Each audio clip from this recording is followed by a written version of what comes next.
오늘 말씀의 제목은 3분의 1의 욕심에서 마음의 여유가 됩니다. 3분의 1의 욕심에서 마음의 여유가 됩니다. 아마 신문을 보신 분들은 다 아마 기사를 보셨을 것입니다. 그 하버드 출신의 그 한국에 가서 스님 되신 분이 있습니다. 현각 스님이라고 합니다. 그분이 신문 기사 중에 한국 불교와 인연을 끊겠다고 말합니다. 그러니까 스님으로 남아있지만 한국하고 불교 관계를 더 이상 맺지 않겠다고 말합니다. 여러 가지 이유를 대는데 그 중에 하나가, 저의 관심을 끈 것 중에 하나가 기복신앙으로 한국의 불교 신자들은, 한국의 불교계는 마음이 좁아졌다, 정신세계가 좁아졌다, 그렇게 말합니다. 기복신앙이라는 것은 다른 것이 아닙니다. 내가 믿는 그 신을 통해서, 어떤 신적인 존재를 통해서 오늘 나에게 건강, 나에게 물질적 축복, 나에게 어떤 가정, 나에게 도움을 받고자 하는 것이 기복신앙이 됩니다. 성경에 기복신앙이 없는 것은 아닙니다. 분명히 그런 모습은 있습니다. 그러나 그는 말합니다. 불교가 그 기복신앙을 강조함으로 말미암아 좁은 정신세계라고 말합니다. 마음의 세계가 좁아졌다고 그렇게 말합니다. 불교는 여러분이 잘 아시는 것처럼 물질 세계를 초월하는 겁니다. 그러게 출가하는 겁니다. 머리를 깎고 출가해서 세상에 나가서 모든 것을 버리고 물질을 추구하지 아니하고 자신이 추구하는 그 종교를 추구하겠다는 그런 태도가 됩니다. 그러나 그는, 불교계가 물질, 돈을 추구한다고 합니다. 돈을 추구함으로 말미암아 마음이, 정신이 좁아졌다고 그렇게 말합니다. 기복신앙에서 가장 중요한 것이 무엇인가? 한마디로 얘기하면 돈이 될 수 있습니다. 돈이라는 건 우리가 이 세상 살아가면서 벌어보지만 정말로 힘든 것입니다. 돈 버는 것처럼 힘든 것이 없습니다. 정말로 힘이 듭니다. 돈 벌어볼 때 우리는 경험하고 있습니다. 남보다 더 많은 노력을 해야 됩니다. 지혜를 가져야 됩니다. 정직해야 됩니다. 성실해야 됩니다. 피나는 노력이 있어야지만 돈을 버는 겁니다. 그렇지 않고는 돈을 벌 수 없다는 말씀이 됩니다. 근데 기복신앙은 무엇이냐면 그 과정을 생략시키는 겁니다. 그 과정을 하지 않는 것입니다. 내가 믿는 신앙을 통해서, 종교를 통해서 그것을 얻어내겠다는 그런 사고방식이 됩니다. 신의 도움으로 얻어보겠다는 겁니다. 그러게 기복신앙에 빠지면 자신의 가난을 항상 원망합니다. 항상 원망합니다. 돈 버는 어려움, 돈 버는 고통에 대해서는 그렇게 관심을 갖지 않습니다. 그러기에 물질에 대한 성취감도 없습니다. 돈을 죄악시합니다. 더 나아가서 기복신앙에 빠지면 쉽게 절망하고 만족하지 못합니다. 끊임없이 자기가 추구하는 신에게, 그 대상에게 자신에게 주어질 것을 요구하고 있는 것, 그것이 기복신앙이 됩니다. 제가 불교계를 말씀드렸습니다. 그럼 우리는 어떤가입니다. 우리 기독교는 어떤가? 개신교는 어떤가? 저는 우리 개신교는, 기복신앙은 불교보다 더 심하면 심하지 덜하진 않다고 생각합니다. 우리 이렇게 말합니다. 예수 믿으면 모든 것이 형통합니다. 하나님께서 우리를 도와주십니다. 예수 그리스도를 기쁘게 하시면 하나님께서 우리 자녀들에게, 우리에게, 또한 우리 건강에 복을 주십니다. 그렇게 말합니다.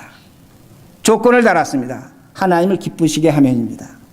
만약에 하나님을 기쁘시게 해서 그 하나님이 우리에게 복을 주고 은혜를 주고 물질을 허락하신다면 그 하나님은 하나님 아닙니다. 왜냐하면 조건적 하나님이 되기 때문입니다. 하나님 무조건적인 하나님입니다. 그러게 오늘도 우리가 신앙생활하면서 필요한 것이 있습니다. 안타까운 것이 있습니다. 해결되어야 될 것이 있습니다. 가져야 될 것이 있습니다. 하나님께 구합니다. 그런데 우리 신앙이 기복신앙으로 변질되고 있다는 겁니다. 내가 무엇인가 하나님께 해드리고 그 해드린 대상과 보답으로 하나님께서 나에게 뭘 주실 것이라는 겁니다. 이건 잘못된 것입니다. 이런 신앙으로 말미암아 우리의 마음이 좁아지고 있다는 겁니다. 우리의 정신세계가 병들어가고 있다는 겁니다. 오늘 여러분이 설교를 들으시면서 제가 마음이라는 단어와 정신이라는 단어를 많이 쓸 것입니다. 이 단어에 집중하셔야 합니다. 오늘 성경 본문은 우리들이 이러한 세계에서, 이러한 좁은 정신에서 벗어날 것을 분명히 말씀하고 있습니다. 오늘 본문의 배경, 읽어주신 배경은 두 형제가 유산 상속으로 다투고 있습니다. 형이 재산을 모든 걸 다 가져간 겁니다. 그러니까 동생이 억울한 겁니다. 그러게 예수님께 찾아와서 형에게 얘기해서 내 자산을 돌려달라는 겁니다. 재판을 거는 겁니다. 유대 사회에서 재판을 걸 때는 증인들이 필요했습니다. 그러게 그 동생은 많은 사람들을 끌고 예수님을 찾아갔습니다. 그러면서 그 동생은 이렇게 생각했을 것입니다.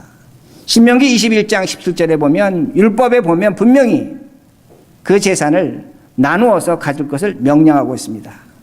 그러게 주님께 와서 지금 재판을 하고 있는 겁니다. 재판을 해달라는 겁니다. 도와달라는 겁니다.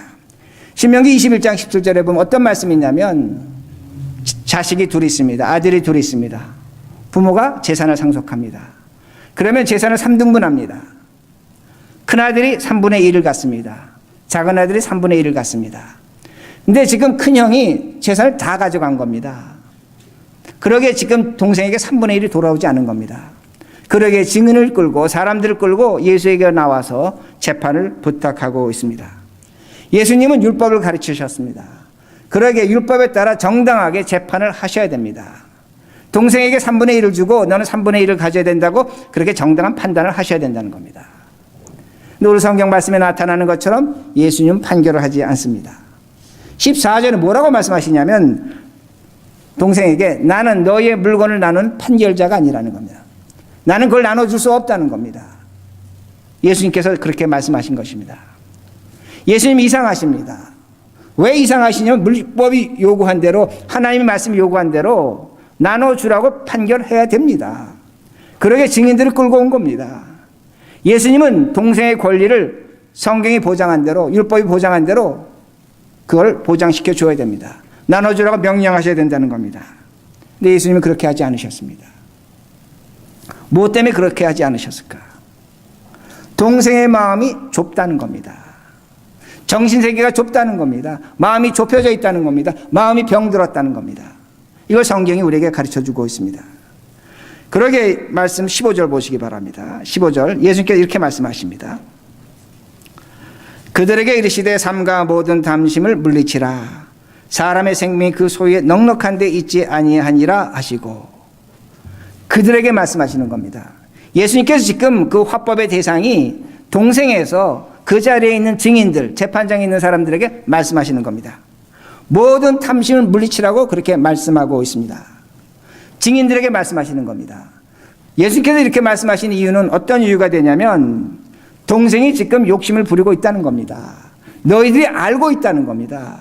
그러게 주께서 모든 사람 앞에서 탐심을 부리지 말라고 그렇게 말씀하십니다. 여기서 우리가 유추할 수 있는 것은 무엇이냐면 동생은 형보다 부자입니다. 동생은 형보다 많은 것을 갖고 있습니다. 동생은 3분의 1이 없어도 얼마든지 살 수 있다는 겁니다. 그러게 예수님께서 파격적인 말씀하시는 겁니다. 율법에 따르면 동생이 3분의 1을 가져야 되지만 네가 충분히 갖고 있기 때문에 그 이상을 갖는 것 탐심이라는 겁니다. 욕심이라는 겁니다. 성경이 보장하는 겁니다. 그러나 주께서 말씀하십니다. 너가 갖고 있는 것 이상의 것을 가지러 가면 그것이 욕심이라고 분명히 말씀하십니다. 그러게 나눠주지 못하겠다는 겁니다. 그러게 나는 판결하지 못하겠다는 겁니다. 그리고 주께서 말씀하시는 것이 무엇이냐면 너는 마음이 가난한 자라는 겁니다. 너는 많이 갖고 있지만 부유하지만 마음이 가난하다고 그렇게 말씀하십니다. 동생이 무엇의 지배를 당하고 있는가? 물질의 지배를 당하고 있다는 겁니다. 돈의 지배를 당하고 있다는 겁니다. 동생은 외형적으로 풍성합니다. 모든 걸 갖추었습니다. 율법도 합니다. 성경도 합니다. 많은 걸 갖고 있습니다. 그러나 주께서 지금 지적하시는 것이 무엇이냐면 너는 마음이 가난한 자라고 그렇게 말씀하십니다. 이것이 동생의 비극입니다. 오늘날 우리의 비극이 뭔 줄 아십니까? 오늘날 우리의 비극이 뭔 줄 아십니까? 오늘도 많은 사람들은 나의 가난, 나의 돈 없는 것, 나의 어려움, 우리의 비극으로 생각합니다. 그러게 그것 때문에 엄청난 고통을 겪고 살아갑니다. 그러나 우리에게 정말로 비극이 있다는 겁니다. 그 비극은 다른 것이 아닙니다. 정신적 가난입니다. 정신적 협소함입니다. 마음이 병든 상태로 살아가는 것, 이것처럼 비극이 없다는 겁니다. 그런데 오늘도 우리는 물질적 없는 것으로 비극으로 생각한다는 말씀이 됩니다. 요새 여러분 신문 보시면 닌텐도에서 나온 그 포켓몬 게임이 유행하고 있습니다. 많은 사람들이 그 게임을 한다고 합니다. 저는 그 게임을 보면서 오늘날 현대인의 정신적 빈곤의 상징이라고 저는 그렇게 생각합니다. 저는 해본 적도 없습니다. 할 줄도 모릅니다. 어떻게 하는 것인지도 모릅니다. 그러나 제 말이 결코 틀리진 않습니다. 많은 사람들이 그 게임의 포켓몬에 나오는 괴물을 잡아야 됩니다. 괴물을 잡아서 강자가 되는 겁니다. 그 강자가 되면 또 다른 강자와 그 괴물을 갖고 싸우는 겁니다. 가장 많은 괴물을 갖고 있는 자가, 소유하는 자가 최후의 승리자가 된다는 겁니다. 이 포켓몬 게임 때문에 절도 사건이 일어나고, 강도 사건이 일어나고, 교통사고가 일어나고, 수많은 사건이 일어나고 있습니다. 사람들 그거에 대해서 관여하지 않습니다. 그 괴물 찾으러 다닙니다. 돈을 쓰고 시간을 쓰고 그 괴물 찾으러 천지사방을 다니고 있다는 겁니다. 여러분 생각해 보시기 바랍니다. 그 괴물이 뭐가 그렇게 중요합니까? 왜 그 괴물을 쫓아야 됩니까? 왜 그 괴물 찾으려고 그렇게 난리를 피고 있는가입니다. 다른 것이 아닙니다. 마음이 가난한 겁니다. 마음이 비어 있는 겁니다. 마음이 가난하고 마음이 비어 있으면 무엇인가로 채워야 합니다. 이게 인간입니다. 외형적인 것으로 나를 채워야 합니다. 저는 이렇게도 봅니다. 이 세상에 가장 어려운 것, 돈 버는 것입니다. 원래 현대인의 비극은 물질 소유입니다. 물질을 소유하지 못하면 존재감을 갖지 못합니다. 그러게 그 게임을 통해서 많은 괴물을 소유하는 것, 어떤 면에서 자신의 물질 소유욕, 돈 버는 것에 대체라고도 저는 그렇게 봅니다. 아마 그 게임을 한 많은 사람들이 얼마나 할지 모릅니다. 그러나 제가 한 가지 장담합니다. 몇 년이 지나면 이 게임은 없어질 겁니다. 몇 년이 지나면 이 게임에 돈 쓰고 시간 쓰고 사고당하고 이런 사람들 후회할 것입니다. 포켓몬 게임으로 인해서 인생의 의미를 받았고 알았고 인생을 새롭게 살다고 결심하는 사람은 단 하나도 없을 것입니다. 게임은 너무나 쉬운 것입니다. 돈 버는 것보다 쉬운 것입니다. 그러기에 오늘도 그 게임, 가상의 괴물을 내 삶을 채우는 것으로 만족하고 있다는 겁니다. 이것이 바로 우리의 병든 모습입니다. 현대인의 모습이라는 겁니다. 며칠 전에 기가 막힌 신문 기사를 봤습니다. 조상의 덕분으로 회사 사장이 됐습니다.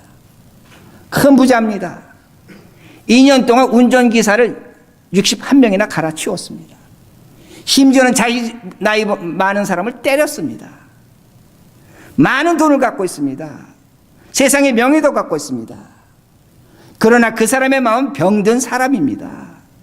돈 때문에 저주받은 겁니다. 돈 때문에 불행하게 사는 겁니다. 그 인생은 정말로 불쌍한 인생입니다. 61명의 운전기사를 갈아치운 사람입니다. 만족함이 없는 겁니다. 병든 것이 없는 겁니다. 왜 그렇습니까? 이유는 하나입니다. 고생해서 돈 벌어보지 않았기 때문입니다. 정말로 고생해서 돈 벌어보면 눈물 납니다. 어렵습니다. 고통스럽습니다. 그러나 그 돈의 가치를 아는 겁니다. 그 느낌이 주는 것이 있습니다. 감사가 있고 감동이 있습니다. 그러나 정말로 돈을 더 벌어보면 내가 누군지를 아는 겁니다. 인생이 뭔 줄 아는 겁니다. 사람이 뭔 줄 아는 겁니다. 이것이 돈 버는 것입니다. 고생하지 않고 돈의 소유를 추구할 때 그 인간은 병들 수밖에 없다는 겁니다. 오늘날도 신앙으로 고생하지 아니하고 수고하지 아니하고 노력하지 아니하고 무엇인가 얻어보겠다면 그 사람 병든 사람이라는 겁니다. 예수 믿고 교회 나오고 찬양한다고 할지라도 내 삶의 방법이 하나님이 요구하시는 방법이 아니라는 걸 이해하셔야 됩니다. 신앙으로 모든 걸 덮으시려고 한다는 안 된다는 겁니다. 그러게 예수님께서 말씀하십니다. 탐심을 물리치라는 겁니다. 탐심을 물리치라는 겁니다. 영어 성경 보면 그리드입니다. 욕심을 버리라는 겁니다. 헬라어로 보면 이 말씀은 어떤 단어가 되면 플레노 에코입니다. 합성어인데 플레노는 조금 더입니다. 에코는 좀 더 갖겠다는 헤브라는 동사입니다. 내가 조금 더 갖겠다는 겁니다. 이게 탐심이라고 성경은 가르쳐 줍니다. 조금 더 가지면 탐심이 됩니다. 탐심이 됩니다. 제가 지금 탐심 그랬을 때 여러분은 마음으로 생각합니다. 사람의 마음이야. 욕심은 사람의 마음이야.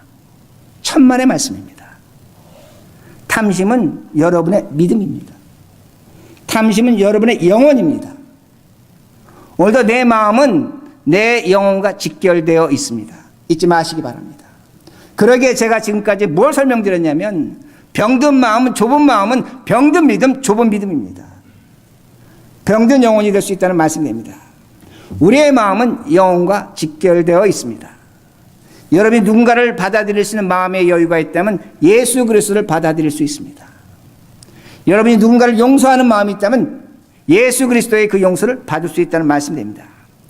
우리의 마음은 우리의 영혼입니다. 한국교회의 가장 잘못된 가르침 중에 하나가 됩니다. 무속신앙의 영향으로 말미암아 어떻게 생각하냐면 인간의 마음과 정신은 영혼보다 못하다고 생각합니다. 이단이 이걸 가르칩니다. 다시 말씀드립니다. 인간의 마음, 인간의 정신은 영혼하고 같습니다. 제가 이렇게 설교할 때 성경의 3분법인 2분법 갖고 여러 사람들이 이제 얘기할 겁니다. 질문할 수 있습니다. 그러나 제가 말씀드리는 건 정확합니다. 인간의 마음은 인간의 영혼입니다. 여러분의 정신은 여러분의 믿음이 될 수 있다는 말씀입니다. 그러게 성경을 찾겠습니다. 마태복음 22장 37절에 38절. 오늘 본문은 손가락으로 끼시고 마태복음 22장 37절에 38절.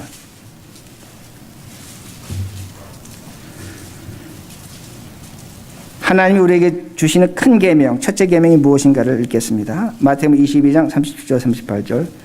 한 목소리를 같이 읽습니다. 시작. 예수께서 이르시되 내 마음을 다하고 목숨을 다하고 뜻을 다하여 주 너의 하나님을 사랑하라 하셨으니 이것이 크고 첫째 되는 계명이요. 제가 NIV 번역을 읽어드립니다.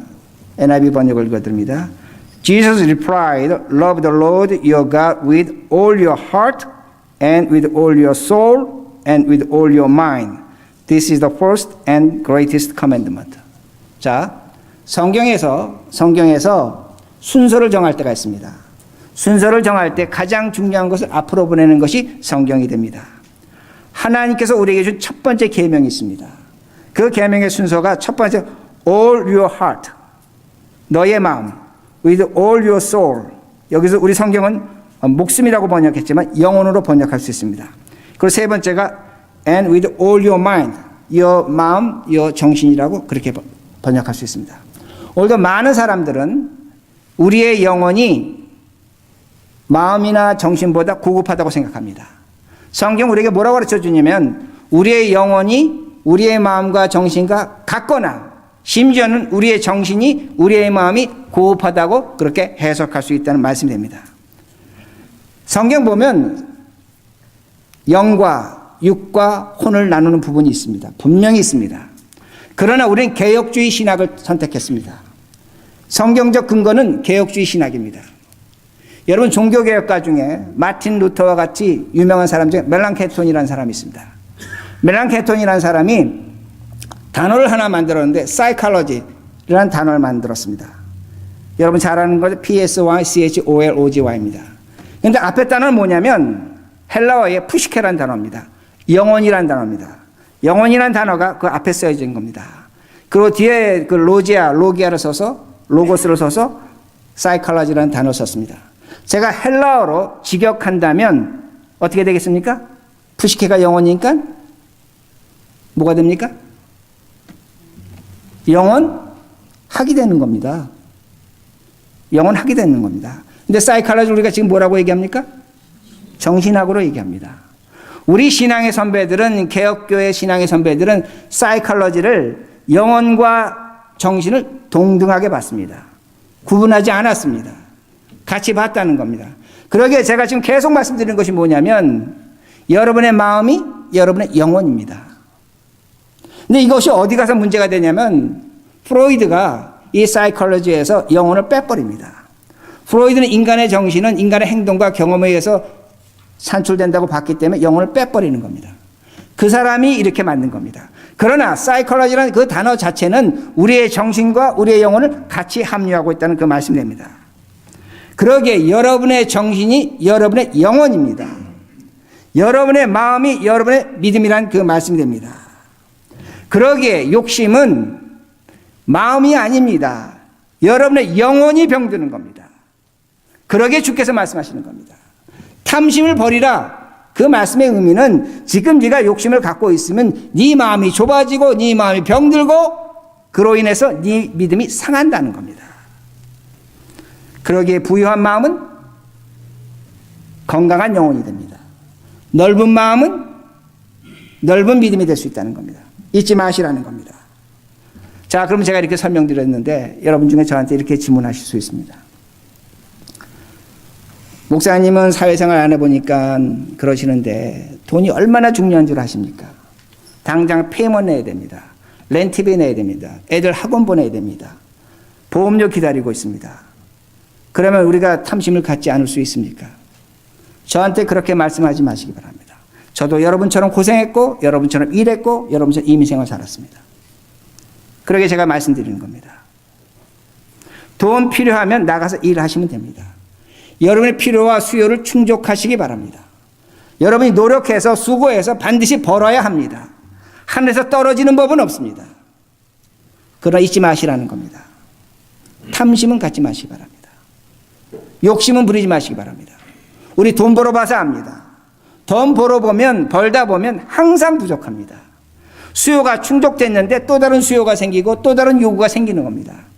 끝이 없는 겁니다. 그러기에 우리는 돈을 벌어보면 벌수록 부족합니다. 돈 많아서 저 사람 좋겠다? 많아서 좋은 것 같지만 그 사람도 급한 사람입니다. 다 필요하다는 말씀이 됩니다. 가지면 가질수록 부족하고 가지면 가질수록 필요하다는 그 말씀이 됩니다. 그러므로 우리가 탐심을 버리는 건 다른 것이 아닙니다. 내가 이제는 충분하다고 생각하셔야 됩니다. 당장 페이먼이 밀리고 당장 급하고 당장 가난해서 어떻게 될 것 같지만 그래도 마음 한구석에 뭘 가지셔야 되냐면 감사하다는 겁니다. 이것으로 족하다는 겁니다. 이 마음을 반드시 가지셔야 됩니다. 제가 왜 이렇게 지금까지 마음을 설명드렸냐면 그 마음을 가지셔야만 하나님이 역사하신 공간이 생긴다는 겁니다. 오늘 하나님이 우리 마음속에 들어오셔서 우리 마음속에 자리 잡아서 하나님이 하시고자 하는 그 부분과 공간을 남겨놔야 된다는 겁니다. 문제는 뭐냐면 그 돈 때문에 그 물질 때문에 그 명예 때문에 하나님이 들어올 자리가 없다는 그 말씀입니다. 하나님이 계셔야만 하나님이 우리를 도와주십니다. 오늘도 우리를 지켜주는 것 돈인 것 같습니다. 돈 분명히 지켜주는 것 같습니다. 아프면 병원 가야 되면 돈 필요합니다. 애들 학원 보내는 거 돈 필요합니다. 그러나 믿고 들으시기 바랍니다. 하나님이 우리 안에 계셔야 합니다. 하나님이 우리를 지켜줄 자리를 만들어내야 된다는 말씀됩니다. 돈으로 우리를 지키려고 하면 하나님이 계실 수가 없다는 말씀됩니다. 그러기에 탐심이라는 단어 쓰는 겁니다. 탐심을 물리쳐야지만 하나님이 우리 마음속에 들어와 계신다는 말씀됩니다. 그것이 절제입니다. 그것이 만족입니다. 그것이 감사입니다. 그것이 기쁨이라는 겁니다. 오늘 현재 삶 속에 감사와 기쁨과 절제와 만족이 있어야 된다는 말씀이 됩니다. 저는 우리 교인들에게 정말로 감사합니다. 이민 목회자로서 좋은 교인 만나는 것 정말로 은혜입니다. 우리 교인들 마음이 넓습니다. 제가 절대로 입 바른 소리 하지 않습니다. 전 싫으면 싫다고 그러고 좋으면 좋다고 얘기합니다. 그러나 대부분 우리 교인들 정말입니다. 마음이 넓습니다. 그리고 깨끗합니다. 물론 우리 교인들이 냉정한 면이 있습니다. 한 번에 팍 엎어지진 않습니다. 그러나 두고 보면 넓습니다.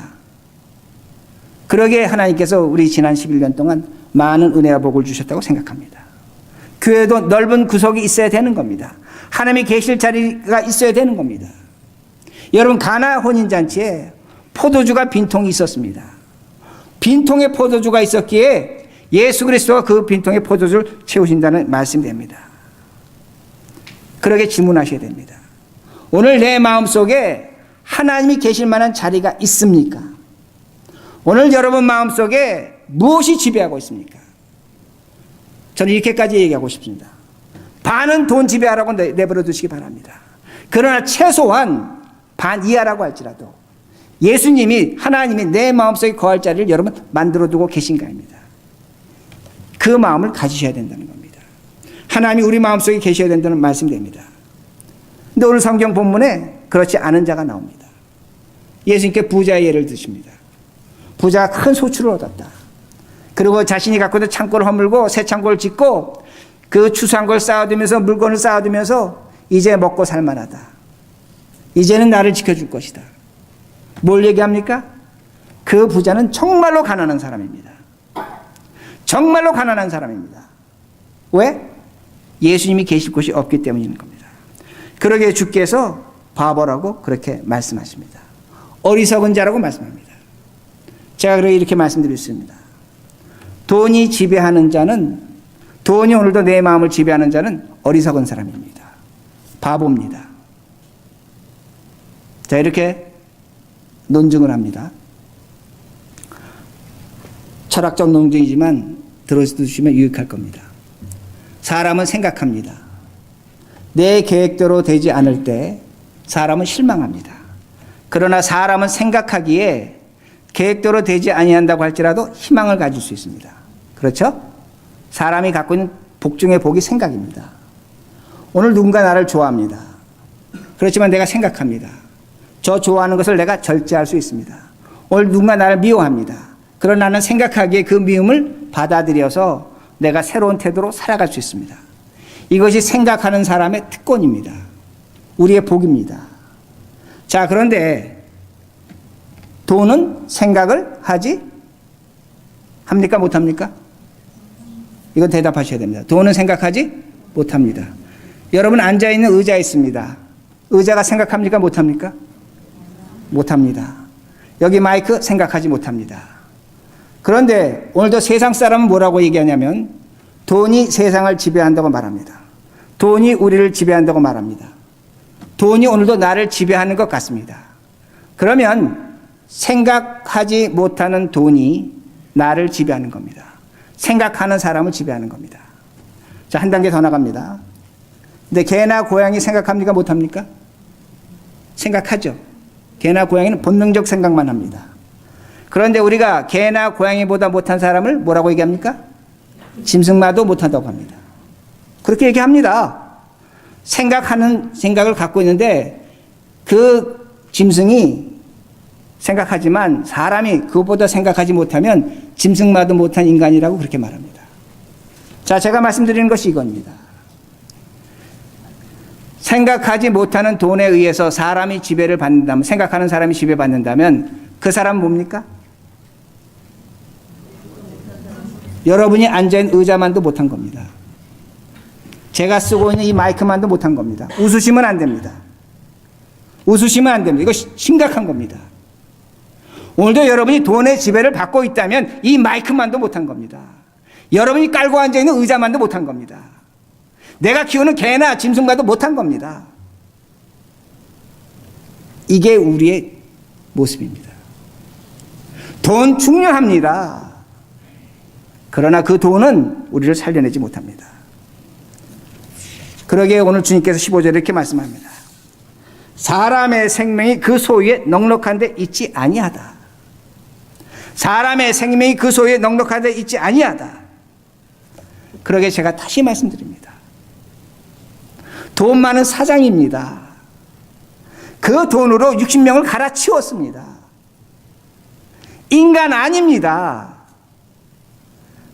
사장 자리에 있지만 사장 아닙니다. 그 사람에게 비극입니다. 저주입니다. 무엇 때문에?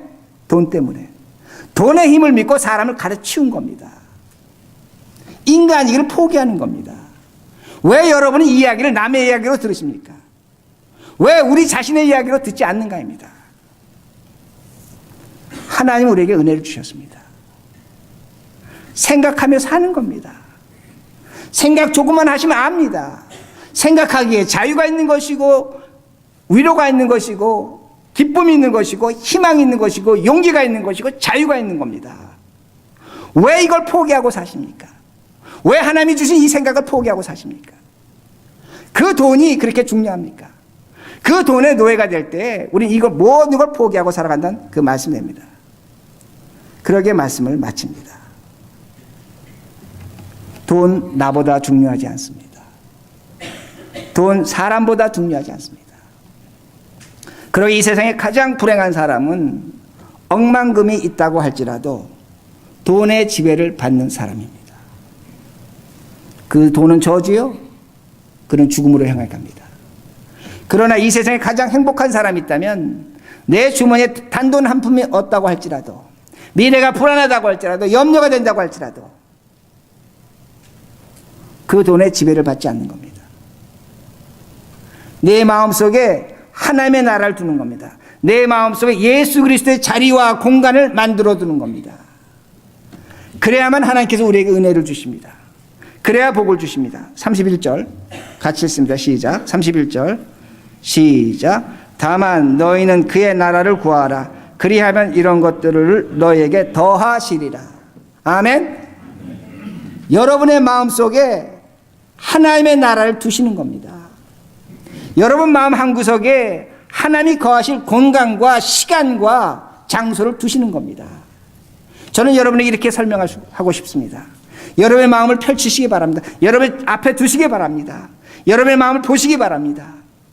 그리고 이 부분은 절대로 하나님이 계실 자리야. 이 부분만큼 내가 누구에게도 양보하지 않겠어. 그것이 하나님의 나라입니다. 그리고 예수께서 말씀하십니다.